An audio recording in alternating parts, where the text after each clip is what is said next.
सारे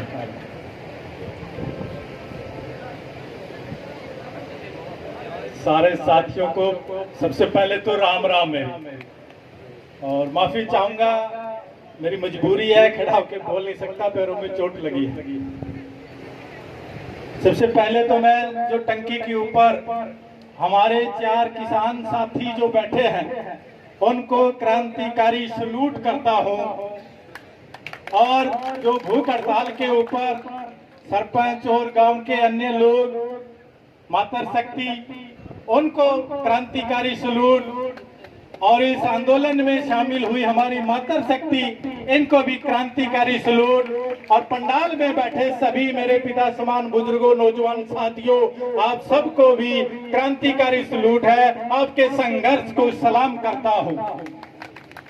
और ये आंदोलन जो चल रहा है, ये 3 महीने से चोपटा के अंदर आंदोलन चल रहा है, और आज 6 दिन से हमारे 4 साथी दीवान सहारण, नरेंद्र सहारण, भरत सिंह झाजड़ा, जेपी कासड़िया अपनी जान जोखिम में डाल के इस टंकी के ऊपर बैठे हैं। इस गर्मी के अंदर जाना आदमी बैठ सकता है ना सो सकता है।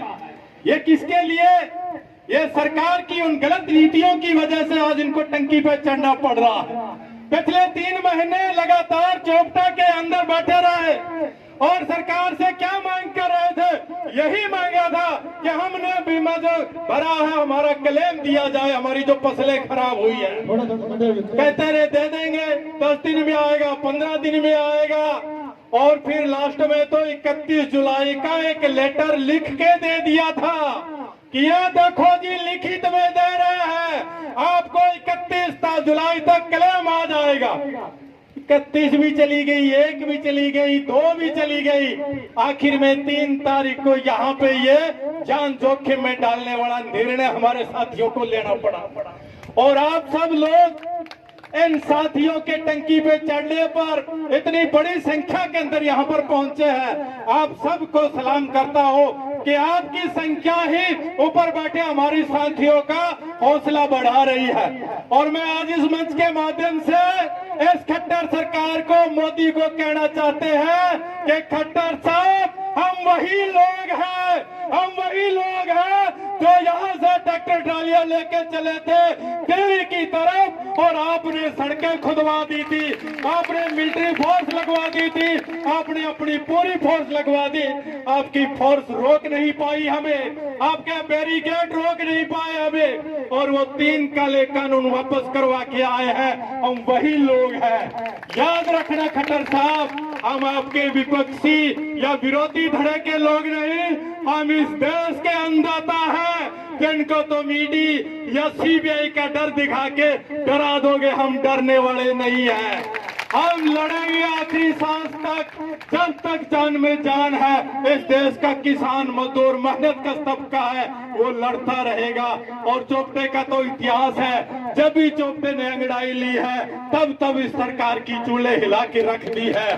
इससे पहले भी आंदोलन हुए हैं, जमीनों को लेके आंदोलन अपन यहाँ पे किए थे, और उस समय जो सरकारें या कुछ लोगों ने हमें कहा था ये तो इसके कोर्ट के नोटिस हैं, इनको तो आप वापस नहीं कर सकते, ये तो कोर्ट ने नीलामियां निकाली है।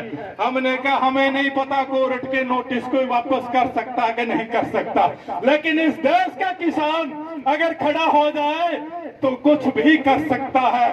और वो कोर्टों के नोटिस भी वापस किए, हजारों हजार किसानों की जमीन भी नीलाम होने से बची। आज इस चोपटा के अंदर, हर गांव के अंदर सब किसान अपनी जमीनों के मालिक है। इन सरकार की गलत नीतियों की वजह से वो जमीन आपके संघर्ष की वजह से आपके पैरों के नीचे है। ये लड़ाई बहुत बड़ी है।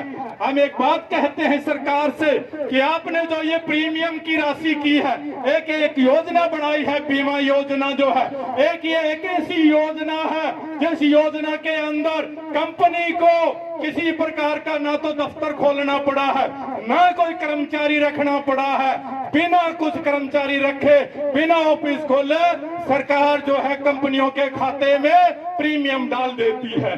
7500 रुपए से शुरू हुआ था प्रीमियम, और अब इन्होंने बढ़ा दिया है 500 रुपए, पता नहीं 700 रुपया कुछ बढ़ा है। 8,000 से ज्यादा 1 एकड़ जमीन का जो है वो प्रीमियम जो भरा जाता है, जिसमें कुछ किसान से लिया जाता है, कुछ राज्य सरकार देती है और कुछ केंद्र सरकार देती है। हमने कहा सरकार से और आज भी कहते हैं इस मंच के माध्यम से कि ये जो 8,000 प्रीमियम आप कंपनी के खाते में डालते हो, आप ये 8,000 रुपया प्रति किला के हिसाब से हर 6ठे महीने जो फसल होती है साल में 2 हमारी फसल किसान के खाते में डाल दो। 5 एकड़ का किसान है, आज औसत लगाते हैं 8,000 रुपया प्रति एकड़ के हिसाब से 40,000 रुपया जो है 5 किले वाले के खाते में आएंगे। जिसकी ज्यादा उसके ज्यादा आ जाएंगे, कम उसके कम आ जाएंगे। 1 साल के अंदर 5 किले जमीन वाले को 80,000 रुपया उसके खाते में आ जाएगा। फिर हमें ना तो आपसे मुआवजा मांगने की जरूरत है, ना हमें टंकियों पर चढ़ना पड़ेगा। आप इन कंपनियों को हमारा पैसा क्यों लुटवा रहे हो? हम आप कंपनियों को पहले प्रीमियम देते हो, फिर हमें लड़ना पड़ता है इन पर कंपनियों से अपना क्लेम लेने के लिए। अब इन्होंने टेक्निकल कमेटी बना रखी है, उसके अंदर अधिकार दे रखे हैं कि अगर बीमा की जो है कंपनियां जो है वो उसके टेक्निकल कमेटी के अंदर जा सकती है। उसके अंदर कंपनी अपने नुमाइंदे भेजेगी। अब किसान का नुमाइंदा कौन है? किसान का नुमाइंदा है हरियाणा की सरकार। हरियाणा का किसान का नुमाइंदा हरियाणा सरकार है। राजस्थान के किसान का नुमाइंदा राजस्थान की सरकार है। लेकिन सरकार में बैठे लोग तो उन कंपनियों के साथ बैठकर, उनके साथ होटलों में बैठ के चाय पीते हैं, गुलछरे उड़ाते हैं। वो किसानों की नुमाइंदगी वहां पे क्यों करेंगे? जब आप लोग सड़कों से निकलते हो और जान जोखिम में डालने वाले निर्णय किसान लेता है, तब इन सरकारों को किसानों की याद आती है। तब जाके दबाव के अंदर ये ऐसे निर्णय को लेने पड़ते हैं। वरना ये तो वही मोदी सरकार है, कहा करते थे कानून वापस नहीं होंगे। और यहाँ पे तो एक नेता ने आके ये भी कहा था कि राबड़ी पी के सो जाओ, कानून वापस नहीं होंगे। ये कानून वापस हो गए। कहने वालों राबड़ी पी के तुम सो जाओ। किसान राबड़ी पी के अनाज पैदा करता है। हम वो अनाज पैदा करते हैं जिससे तुमको बुद्धि आती है। जब तुमको उस अनाज खा के बुद्धि आती है तो क्या किसान जो इस देश का अन्नदाता है, जो खुद अनाज पैदा करता है, उसमें तुमसे ज्यादा बुद्धि नहीं है? किसान में ज्यादा बुद्धि है। इसलिए जब जब किसान लड़ा है तब तब जीता है। संघर्ष की जीत हमेशा होती रही है और हमेशा होगी। और जिस आंदोलन में मातर शक्ति आ जाए वो आंदोलन कभी हार नहीं सकते।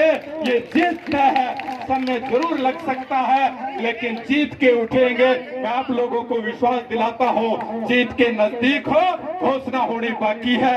आप सब लोग इस संघर्ष के अंदर डटे हो। मेरा मन बहुत करता है आंदोलन के अंदर आने को लेके, और जहां आंदोलन चलता हो किसानों का और प्रहलाद सिंह बारूखेड़ा वहां ना हो, ऐसा हो नहीं सकता क्योंकि मेरी मजबूरी है। अभी ऑपरेशन हुआ 15-20 दिन हुए है। आज हिम्मत करके आप लोगों के बीच में आया हूँ। मैं शारीरिक रूप से आपके साथ नहीं था लेकिन दिल से आपके साथ हो और हमेशा आपके साथ रहेंगे। इस आंदोलन की जीत हो। आपको मैं एडवांस में इसकी आपको बधाई देता हूँ। आप सबको मुबारक देता हूँ कि आपने इस देश के किसानों, लाखों किसानों को रास्ता दिखाया है संघर्ष का।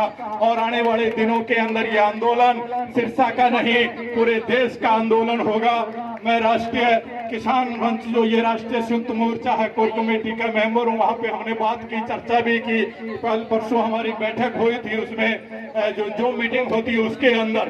तो आप लोगों को भरोसा दिलाता हूँ कि पूरा संयुक्त मोर्चा जो है वो आपके साथ है। और संयुक्त मोर्चे ने आश्वासन दिया है कि अगर कुछ भी हो जाए, किसानों को जरूरत पड़ेगी, तो पूरा संयुक्त मोर्चा देश का इस नारायण खेड़ा के अंदर होगा, आप लोगों के बीच में होगा। आप लोगों का बहुत बहुत धन्यवाद मुझे बोलने का समय दिया। और यहाँ नारायण खेड़ा गांव के लोगों का धन्यवाद करना चाहता हूँ, जो बाहर से आए हुए सभी लोगों के लिए सेवा भाव जो कर रहे हैं, और आसपास के लोग जो यहाँ पे लंगर लगा के आने वाले लोगों के लिए सेवा कर रहे हैं। और आप लोग इस गर्मी के अंदर, तपती धूप के अंदर बैठे हो, और हमारे 4 साथी जो ऊपर बैठे हैं, आप सब साथियों को फिर से क्रांतिकारी सैल्यूट करते हुए अपनी बात को विराम दूंगा। आप लोगों का बहुत बहुत धन्यवाद। जय जनता, जय संघर्ष, इनकलाब जिंदाबाद।